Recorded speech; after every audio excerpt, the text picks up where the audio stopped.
ओम साई राम। चलिए आज बाबा के सच्चे चरित्र में बहुत ही प्यारा अनुभव है जो एक भक्त का, जो मैं आप लोगों के साथ शेयर करना चाह रही हूँ। आप बहुत ध्यान से सुनिएगा, आपको महसूस होगा कि बाबा हर पल हर क्षण हमारे साथ हैं। देखिए, बांद्रा गया मगर भूखा रहा। बम्बई के एक उपनगर है बांद्रा, वहाँ एक सज्जन रहते थे। रामचंद्र आत्मराव तरखंडे था उनका नाम। उन्हें बाबा साहेब की उपाधि से लोग जानते थे। उनका सारा खानदान ना साईं बाबा की ही भक्ति करता था। उनका लड़का पूजन करता और बाबा की तस्वीर को भोग लगाए बिना कभी कुछ नहीं खाता था। एक समय उनकी माँ के मन में आया कि शिरडी होके जाऊं। उस वक्त बाबा साहेब ने पत्नी के साथ जाने के लिए कहा, तो यह सोच के उससे नकारा कि उसके जाने से साईं जी का पूजन और भोग चुकेगा।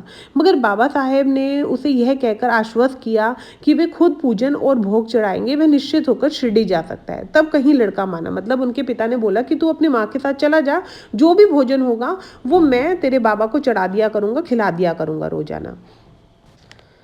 तब कहीं लड़का माना और माँ के साथ चल दिया। इधर अपने वचन के मुताबिक बाबा साहेब रोज पूजन करते और भोग चढ़ाते चढ़ाते पर एक दिन वह भोग लगाना भूल गए। भोजन के वक्त यह गलती उनके ध्यान में आई और वह भोजन छोड़ के तस्वीर के सामने गए और बाबा से उन्होंने माफी मांगी। यह सब बात लड़के को खत भेजकर लिख भी डाली। इधर उसी दिन वह लड़का माँ के दर्शन, मतलब माँ और बेटा दर्शन करने के लिए बाबा के पास गए। तो बाबा बोले, मैं आज हमेशा की तरह बांद्रा गया, मगर खाना न मिलने पर दोपहर के वक्त भूखा ही लौट आया। यह बात सुनते ही लड़के के मन में सारी बात साफ से उसे समझ में आ गई कि बाबा गए होंगे, लेकिन बाबा का भोजन जरूर मेरे पिता उन्हें लगाने, मतलब उनको खिलाना भूल गए होंगे। तो बाबा ने उनको एक इशारा दिया। दर्शन के बाद लड़का अपने मुकाम पर लौटा और वह पूरी हकीकत लिखते हुए अपने पिताजी को खत भेज दिया। उसे पढ़ के उसके पिता को इस बात का दुख हुआ कि उनकी गलती से बाबा भूखे ही लौट गए और वह रो पड़ा। देखिए, कभी कभी हम सोचते हैं ना कि हम बाबा को खाना खिलाते हैं, पता नहीं बाबा खाते हैं या नहीं खाते हैं। तो आज ही मैसेज उन सभी भक्तों के लिए कि अगर आप बाबा को भोजन में कुछ खिलाते हैं तो वह बाबा तक पहुंचता है। अगर आप एक नियम बनाते हैं कि मुझे बाबा को भोजन खिलाना है सवेरे, दोपहर या शाम को, या किसी एक टाइम भी खिलाना ही है हमने बाबा को, तो बाबा खाने के लिए स्वयं आते हैं। लेकिन अगर उस दिन आप चूकते हो तो बाबा कैसे भूखे पेट चले जाते हैं। बाबा ने अपने भक्त को ये इशारा किया। यह बाबा का अपने बच्चों के प्रति प्रेम भी है और कहीं ना कहीं अपनापन भी है। देखिए, मैं खुद अपनी शादी से पहले भी बाबा को भोजन खिलाती थी, सवेरे, दोपहर और शाम का। मेरा एक रूटीन बना हुआ था, यहाँ तक कि मैं अगर चॉकलेट भी खा रही हूँ ना तो वो भी पहले बाबा को लगाती थी और फिर वो खाती थी कि बाबा आप मेरे साथ हर चीज़ खाओ। मतलब एक रूटीन सी आदत बनी हुई थी। रात के समय पे अगर जैसे आरती का समय होता था, रात को मैं बाबा को सफ़ेद वस्त्र डलवाती, उनके वस्त्र चेंज करती, फिर उसके बाद आरती करती और फिर उसके बाद मैं सोती थी। तो और सवेरे सवेरे उठना और बाबा को हक करना, मतलब मेरा एक रूटीन बन चुका था।